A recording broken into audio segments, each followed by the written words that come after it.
მოგესალმებით ყველას, ჩვენ ვართ TL Group-ი, ეს კი TL Time-ია. ტრადიციულად ვიმყოფებით Drunk TED-ში, აუცილებლად უნდა მოგზანდეთ და დააგემუნოთ TED-ის საფირმო კანჭი და ეს უგემრიელესი ლუდი. ეს არის მირიან მეფის 99 ნომერში, ჩვენ კი ვიწყებთ TL Time-ის კიდევ ერთ გადაცემას.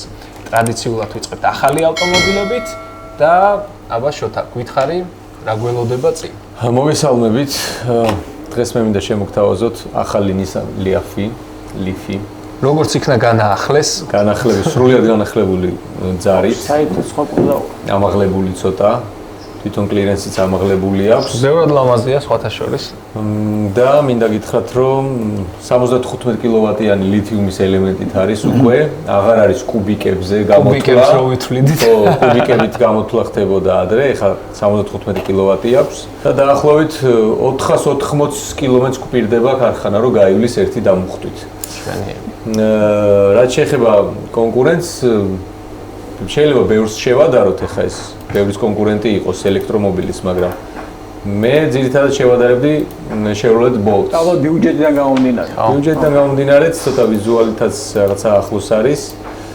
Chevrolet Bolt-ის შემთხვევაში 65 კილოვატის ელემენტი გვაქვს, ლითიუმი, ასევე და დაახლოებით 400 პლუსით გადის 410-420 კილომეტრს გადის ერთი დამუხტვით.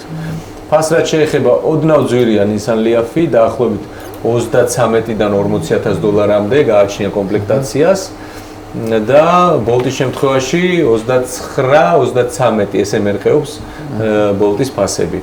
ვიზუალურად შეიძლება ვთქვათ, რომ ძალიან განახლებულია Leaf-ი და მე ვფიქრობ, რომ გაყიდვები გაიზრდება აუცილებლად. სულ სხვა ტიპაჟის მანქანაა ახლა ეს და გონია რომ წინ გადადგმული ნაბიჯია ძალიან დიდი. რაც უნდა მახინჯი გამოეშვათ Nissan Leaf-ი გაყიდვებში არასდროს არ უჭირდა. Bolt-ის შემთხვევაში ეს არის ფაქტურად რესტაილინგი. Bolt-ისთვის ანუ თვითონ კუზავ ეგრეთ წოდებული იგივეა, უბრალოდ რესტაილინგია. ფარების განსხვავებული ფარების ჭრილები, ცოტა ბამპერი შეცვალეს, ხო. მაგრამ Leaf-მა სრულიად რაღაც სიახლე შემოგთავაზა და ძალიან კარგია და მიხარია, რომ აი ინტერიერსაც თუ შევადარებთ ახლა, Leaf-ის ინტერიერი ბევრად საინტერესო და ბევრად ლამაზია, ვიდრე Bolt-ის. Bolt-ის იგივე დარჩა, არაფერი არ შეუცვლია. კი, ფაქტობრივად იგივე დარჩა.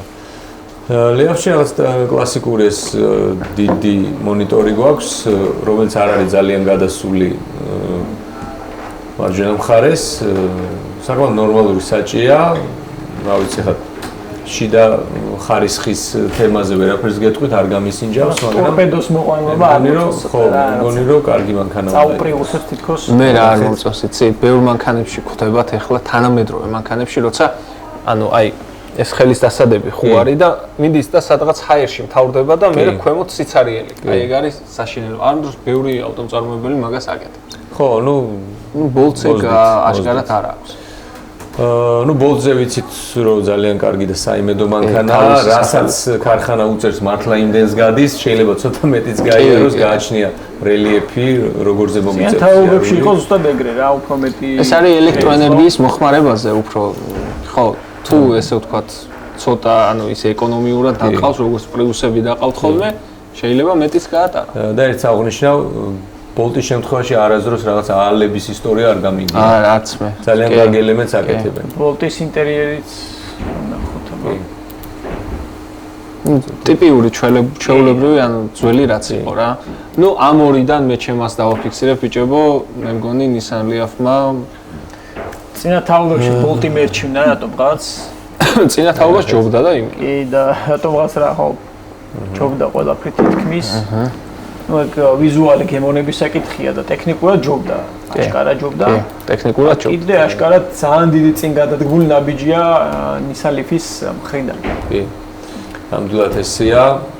ნუ ფასთან მიმართებაში Leaf-ს ოდნავ არა, დიდი სხვაობა რა. მეტი უდევს ფასი, თუმცა გემოვნების ამბავი ორივე ძალიან კარგი მანქანაა, თუმცა Bolt-ს გარანტირებულად ვიძახი, რომ ძალიან მაგარი მანქანაა და Leaf-ი უნდა ვნახოთ. თუმცა რაც ვიცით ახლა Nissan Leaf-ები, ეს ახალი თაობა უკეთესი უნდა იყოს ყველა ვარიანტში. Nissan-ი ჩემი აზრით არ გააკეთებდა ისეთ მანქანას, რომ რეგრესში წასულია.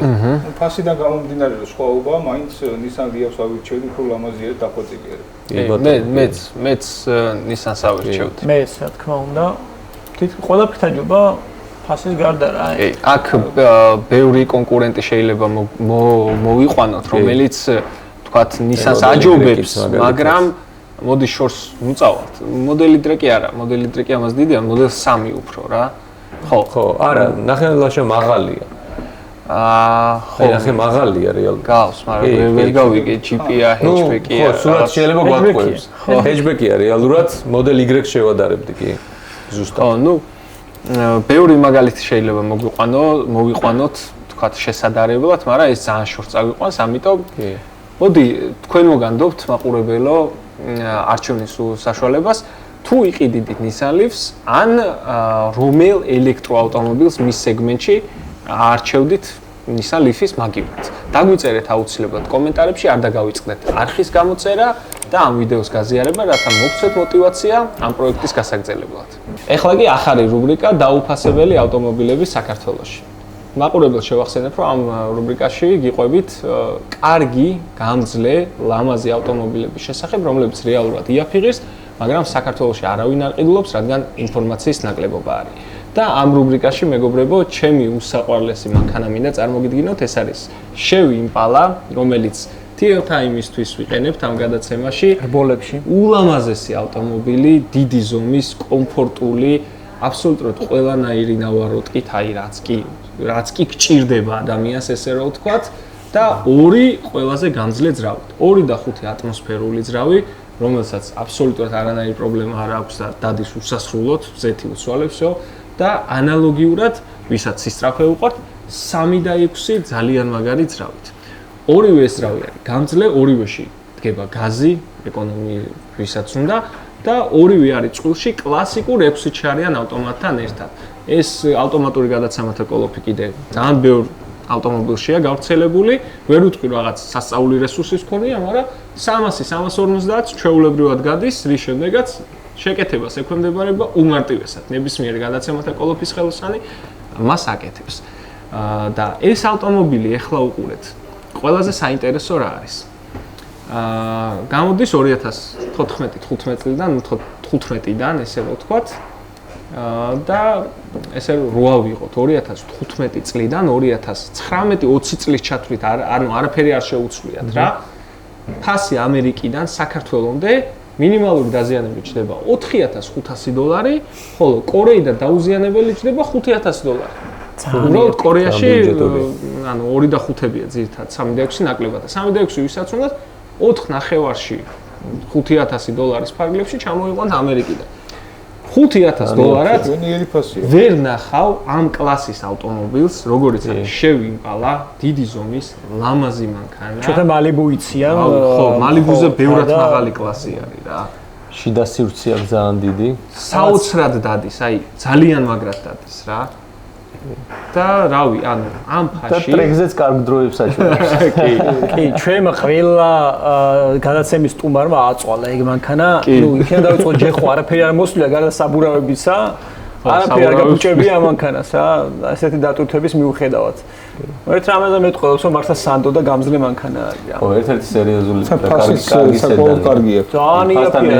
ფასთან ძალიან კარგი სედანი. თუ ჰიბრიდული Malibu არ გინდა, სხვა მხრივ Malibu არ უნდა ერჩიო, Impala უკეთესი ვარიანტია, ვიზუალი თუ იმისი მოგწონს, ამისიც მოგეწონება, იმიტომ რომ ერთი შტრიხი აქვს თითქმის და უფრო დიდიც არის, ხო და მეტი სივრცეა სალონშიც.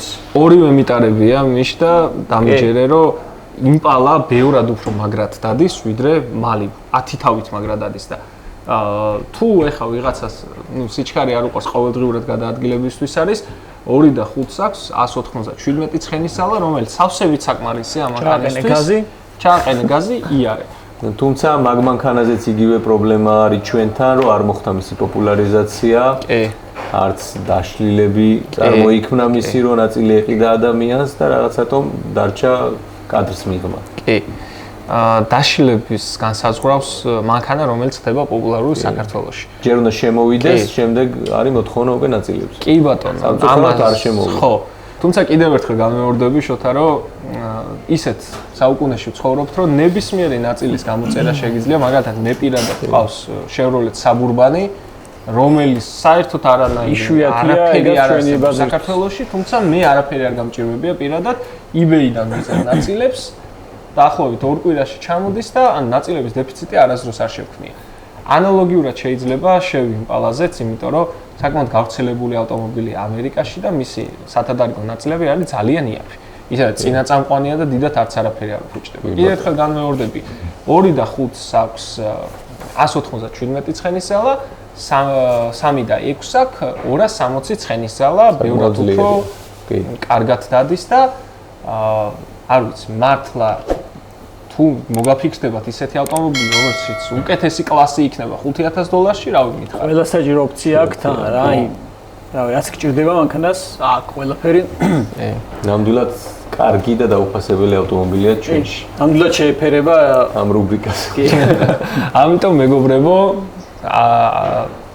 დავაფასოთ ეს ავტომობილი, მართლა დამიჯერეთ, უკმაყოფილო არ დაგტოვებთ, არც გამძლეობის კუთხით, არც კომფორტის კუთხით და მით უმეტეს არც ფასის კუთხით, იმიტომ რომ როგორი იაფი წრის, ისეთ იაფი შესანახია ეს ავტომობილი.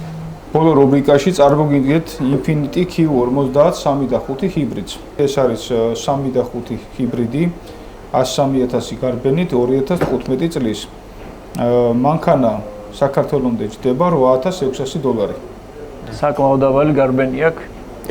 აი უტოლდება ამერიკის ფასებს, ვთქვათ, კომპლექტაცია. უბრალოდ დაუზიანებელია და კომპლექტაცია, სტანდარტული კომპლექტაცია არის კონკრეტულად ეს. პრემიუმ პაკეტი. არ ძალიან კაი ფასია მაინც რა, მიუხედავად იმისა, რომ ძვირია, სამაგიეროდ წვალება აგიწევს კეთებაზე, ჩამოგდის გამზადებული მანქანა, აზეთ შეუცვლი და იული თავისუფლად არაფერზე ხელზადება არ დაჭირდება. ამერიკაშიც როგორაა, იცი, დაახლოებით 7.5-8-მდე ჩამოიყვან, მაგრამ ძალიან იშვიათია. ჰიბრიდები არის, ძალიან კარგი ჰიბრიდის პოვნა არის ძალიან იშვიათი. ამიტომ ამ კუთხით კორია მართლა ჯობია 8 და 6-ში ჩამოიყვან დაუზიანებელს 103,000 კილომეტრი გარბენით. უსულოდ წარმატებები მიშას. წარმატებები იმედია, კარგი მანქანა გამოდგება შემოწმების მერე და შეიძენთ ამ ავტომობილს. ამერიკა აბა თქვენ რა გაქვთ? მე დღეს შევჩეული მაქვს ჩემი მოხარებლისთვის 2018 წლიანი Ford Fusion Titanium-ი 2.2 EcoBoost-ის ძრავზე. ეს არის 4x4-ზე მანქანა, 4-ე წამყვანი. 4-ე ვერსია. კი, ძალიან საინტერესოა, Titanium პაკეტი.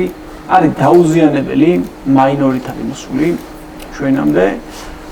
გარბენი აქვს 106,000 მილი და ჩვენ ვთქვით სადოთ რომ ეს ავტომობილი მოვიგოთ დაახლოებით 4,000-ის ფარგლებში, $4,000-მდე.